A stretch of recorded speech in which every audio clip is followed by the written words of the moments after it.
All right, what's up, everyone? This is going to be the NQ 1127-24 trade review and outlook. Pretty good trade today, but let's go ahead and get into it. So the principle that we're adhering to in this trade was the liquidity law. Still trying to find a way to define it more formally for you guys. What I understand it as is price seeking liquidity at range highs and lows.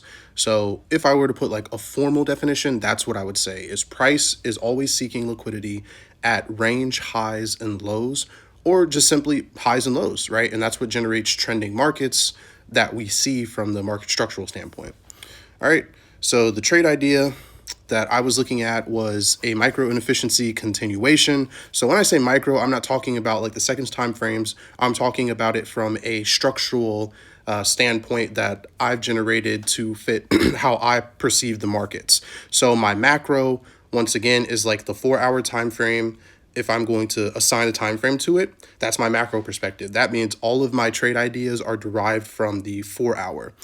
Then I move to the micro, which is my 15-minute time frame, and that's where I look for entries, quote unquote, on the micro time frames, and then I refine even more based off of that to the nano, which are the 1 minute and then seconds time frames, if I want to be super precise.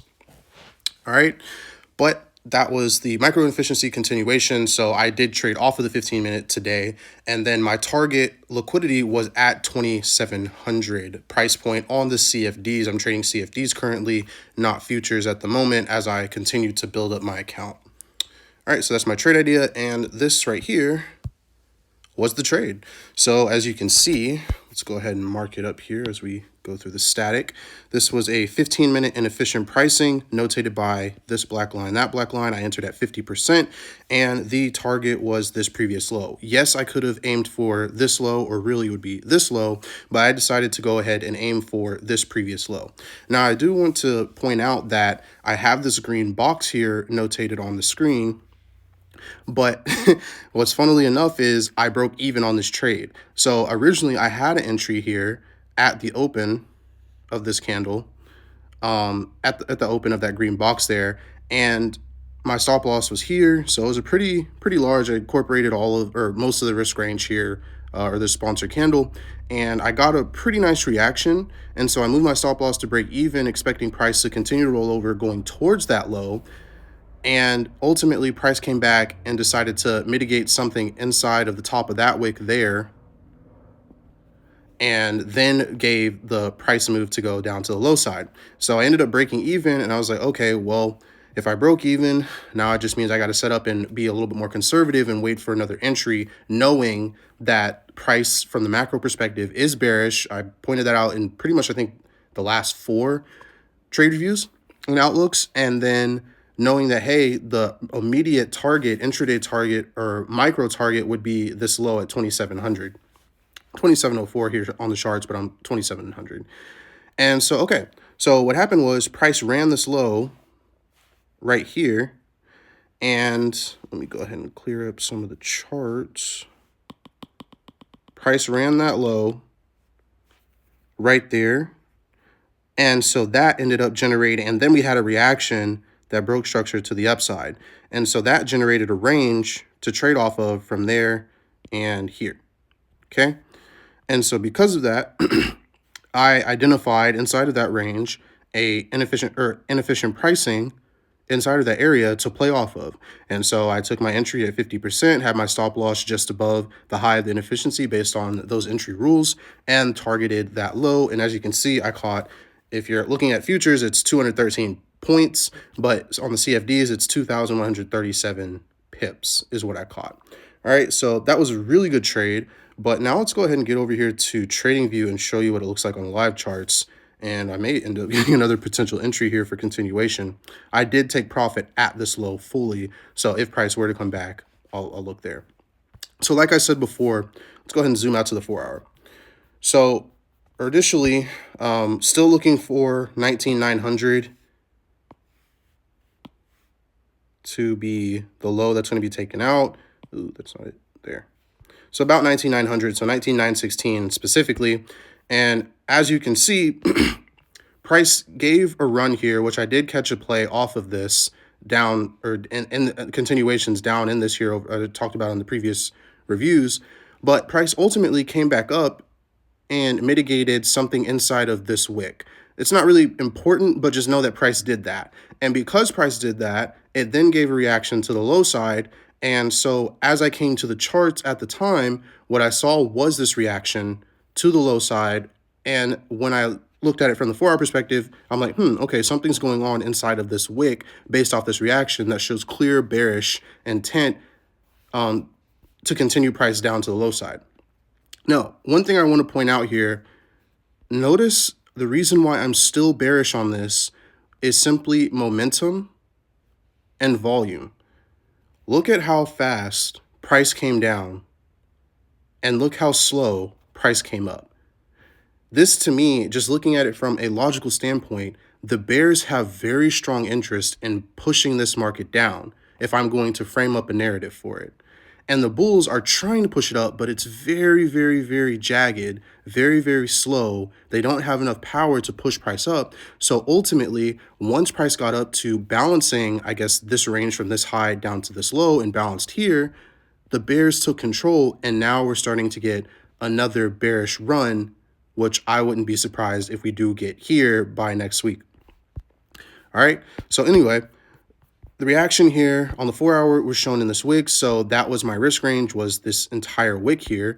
And as we go down to the micro perspective, I ended up seeing it as a 15-minute sponsored candle, where I open the green box is notated by the open of the body and then close of the wick to incorporate the entire risk range.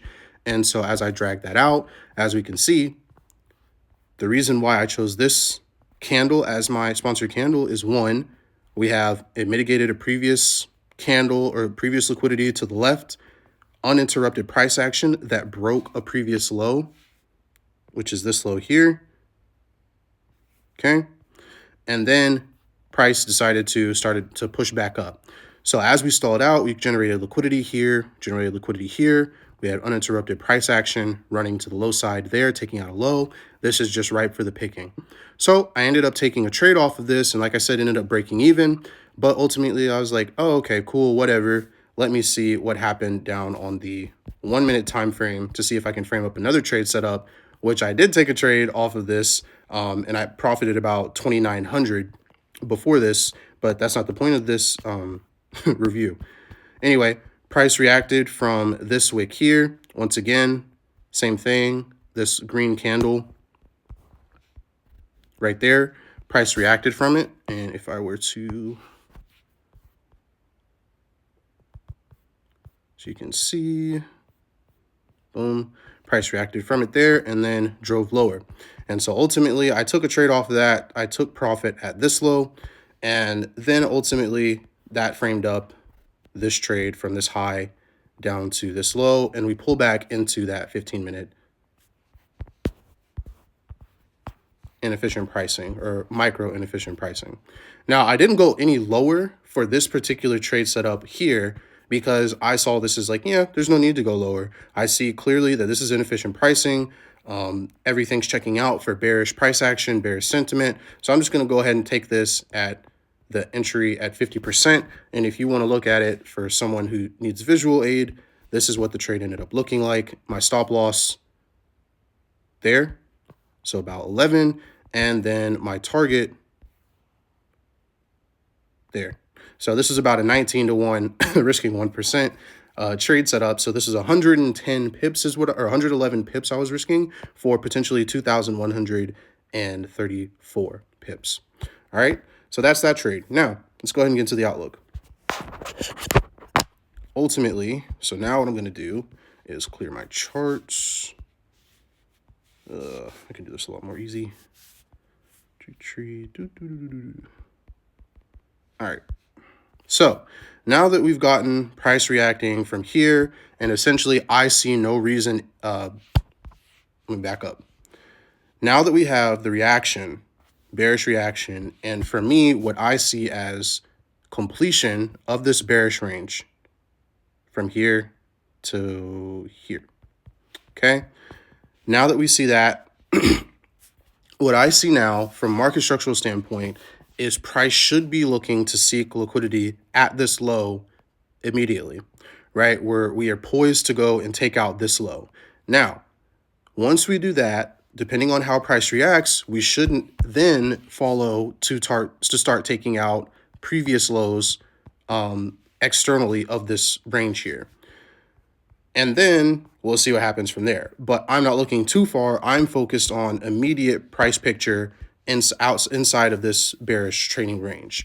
Because I see this now as a completely balanced trading range, we now should see an uninterrupted and clear price action to the bearish side to take out at least 23.19, and ultimately my external target would be 19.916.